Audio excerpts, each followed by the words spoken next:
નર્મદા કિનારે રેતી માફિયાઓ બેફામ બન્યા હોવાના અનેકવાર ઉહાપો મચ્યા બાદ તંત્રએ કડકાઈ દેખાડી પણ હજી ધાર્યા પરિણામ જોવા મળતા નથી।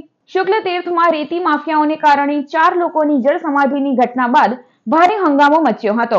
સાંસદ અને આપ ધારાસભ્ય તેમજ કોંગ્રેસ માફિયાઓ સામે આંદોલન કરતા એક સમયે સ્થિતિ સુધારવાની આશા જન્મી હતી, પણ શુક્લ તીર્થમાં ફરી રેતી ખનન અને વહનની કામગીરી અનિયંત્રિત રીતે ચાલી રહી હોય તેવી સ્થિતિ નજરે પડી છે।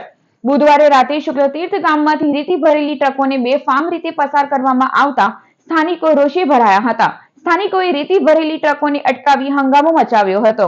ઘર્ષણના દ્રશ્યોને પગલે વાતાવરણ તંગ બન્યું હતું। જો કે આ મામલે પોલીસ ચોપડે કોઈ નોંધ થઈ નથી।